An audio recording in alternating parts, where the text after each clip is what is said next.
Hi, I'm Nova. I'm 28 years old, married to my incredible husband, Marcus, for 3 years, and exactly 2 weeks ago, I gave birth to the most beautiful baby girl. We named her Lily. Being a new mom is exhausting and absolutely magical. My relationship with my mother, Patricia, has always been complicated. My younger sister, Jade, was the golden child. She could do no wrong in Mom's eyes, even when she dropped out of college twice or racked up credit card debt Mom had to cover. Nova, honey, you know your sister is going through a difficult time, Mom would say whenever I brought up the favoritism. She's 30, Mom. She's always going through a difficult time, I'd reply. But it never made a difference. When I announced my pregnancy, Mom's response was lukewarm. "Oh, that's wonderful, dear," she'd said over the phone, her voice flat. "Have you told Jade?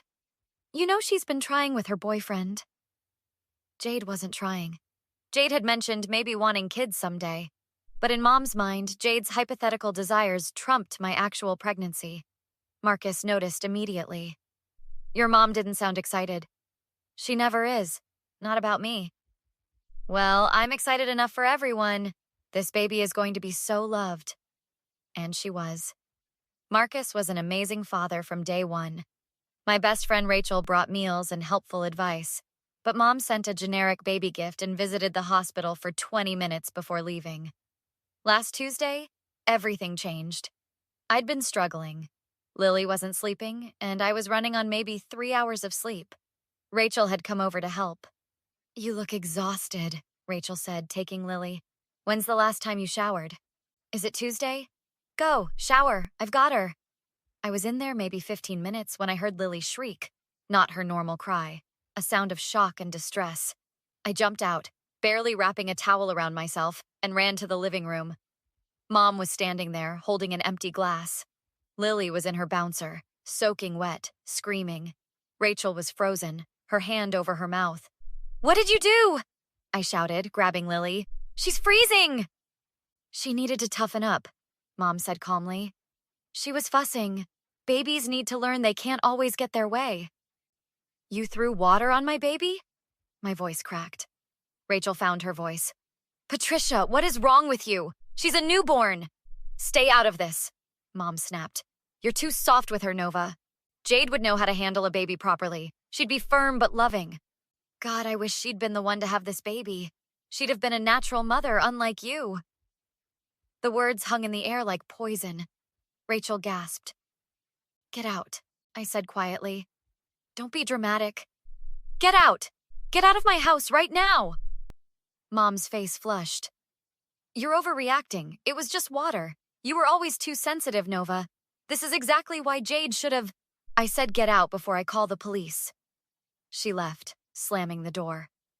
I sank onto the couch, wrapping Lily in a dry blanket while Rachel grabbed her phone. "I recorded it," Rachel said, her hands shaking. "I started recording when she picked up that glass. I had a bad feeling. Nova, you need to see this." She showed me. Mom filling the glass with cold water. Mom approaching Lily's bouncer where she was just making small baby sounds. Mom dumping the entire glass over my 2-week-old daughter's head while saying, "Stop that noise." "She could have gone into shock," Rachel whispered. "Cold water on a newborn. This is abuse." I looked at my best friend, then down at Lily. "I know, and I'm going to make sure everyone else knows it too." Marcus came home an hour later. I'd changed Lily and checked her temperature 3 times. When he walked in, I was sitting on the couch, numb. "Hey, what's wrong?" He dropped his bag immediately. "Your mother-in-law assaulted our daughter," Rachel said bluntly. "And I have it on video." I explained everything while Marcus's expression grew darker. "Who are you calling?" I asked as he pulled out his phone. "A lawyer, then the police. Nobody hurts our daughter." "Marcus, she's still my mom. She threw water on a 2-week-old baby and said she wished you weren't her mother. What would you do if someone else did that?" He was right. I'd been conditioned my whole life to excuse Mom's behavior, but this wasn't about me anymore. Our lawyer, Jennifer Chen, arrived within 2 hours. She watched the video 3 times. "This could constitute child abuse or endangerment," Jennifer said. "What outcome are you looking for?" "I want a restraining order," I said firmly. I want her nowhere near my daughter. Ever. What about supervised visitation? No, she doesn't get access to Lily. Not supervised, not anything. Marcus squeezed my hand. We're backing Nova 100%. Jennifer nodded. I'll file for an emergency protective order first thing tomorrow. We'll need statements from both of you, and Rachel, you'll need to provide testimony and that video. Absolutely, Rachel said. My phone started ringing. Jade. I let it go to voicemail. She called 3 more times before leaving a message. Nova, what the hell? Mom is crying, saying you threw her out over nothing. Call me back. I played it on speaker. Marcus's jaw clenched. I'll call her back. I dialed Jade, putting her on speaker. Finally, Jade answered. Nova, Mom is devastated. What happened? Did she tell you what she did? She said Lily was crying and you overreacted. She dumped a glass of cold water on a 2-week-old baby's head. Rachel recorded it. Would you like to see? Silence. Then, she said it was just a few drops. It was a full glass, Jade. Lily was soaked and screaming. Then Mom said she wished you'd been the one to have this baby instead of me. More silence. She said that. Yes, after assaulting my newborn. Nova, that's awful. But Mom's been under stress. Maybe she just snapped. No, I'm done making excuses. She hurt my baby, Jade. There's no excuse for that. So what, you're just going to cut her off? She's our mother. She's a woman who abused my child. If a stranger did this, you'd tell me to press charges. Jade's voice rose. Because family forgives. You can't just shut her out forever over one mistake. One mistake? Jade, she intentionally harmed an infant. My infant. How can you defend that? I'm not defending it. I'm saying don't be rash. The only thing I regret is not protecting Lily better. I'm getting a restraining order. Jennifer Chen is our lawyer. You're really doing this? Taking legal action against your own mother? Without hesitation, I said, and hung up. Marcus pulled me close. You did the right thing. I called my dad next. He listened to everything, and when I sent the video, there was a long pause. I should have fought harder for custody when you were younger, he finally said. I knew Patricia favored Jade, but I didn't realize how bad it was. I'm flying out tomorrow. And Nova, document everything. Every call, every text. You're going to need it. That night, Mom called 17 times. She left messages ranging from tearful apologies to angry accusations. This is going to get worse before it gets better, Jennifer had warned us. She was right. The emergency protective order was granted the next day. Mom showed up to contest it with Jade and no lawyer. We met in a courthouse conference room first. Mom walked in looking like the victim. Red eyes, tissue in hand. Nova, sweetheart, can we please just talk about this reasonably? You're my daughter. That's my granddaughter. Sit down, Patricia, Jennifer said. We're going to watch something together. Watch what? I don't need to watch anything. You'll want to see this before the judge does. Jennifer played the video. Full screen, full volume. Mom filling the glass. Mom walking to where Lily lay in her bouncer, making quiet baby sounds. Mom's face, cold and deliberate, as she poured the entire glass over Lily's head. Lily's shocked shriek. And then, "Stop that noise! God, I wish Jade had been the one to have this baby." Jade's face went white. That's taken out of context, Mom finally said. What context makes this okay? Marcus demanded. I was trying to help. Nova was in the shower. The baby was crying. Jennifer replayed the part showing Lily just cooing quietly. She wasn't crying. You threw cold water on a newborn making normal baby sounds? Mom turned to me. Nova, I'm sorry. I was stressed. I wasn't thinking clearly. Please, you know I'd never truly hurt Lily. But you did hurt her. It was just water. She's fine. She could have gone into shock, Marcus said. You don't throw cold water on newborns? I didn't know that. You raised 2 children yourself, Patricia, Jennifer said. You knew. Mom's expression hardened. Fine, I made a mistake. I apologized.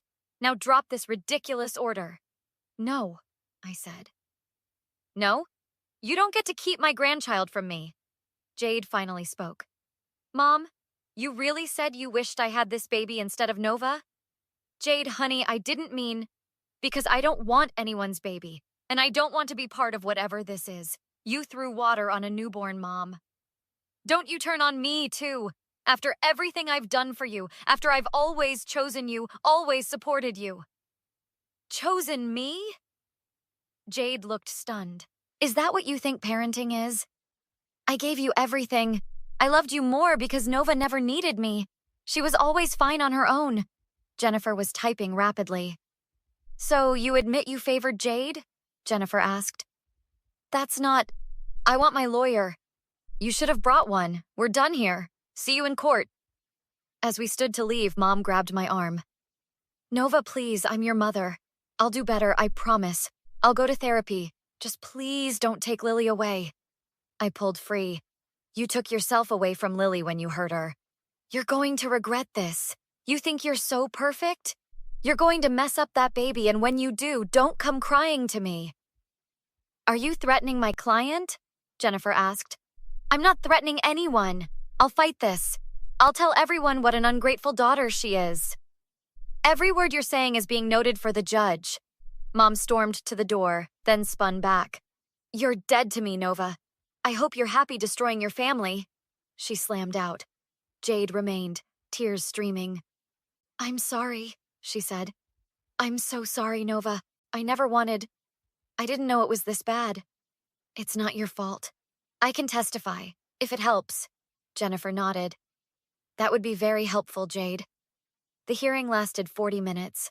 The judge watched the video twice. Jennifer presented Mom's statement, Rachel's testimony, and Jade's written statement about years of favoritism.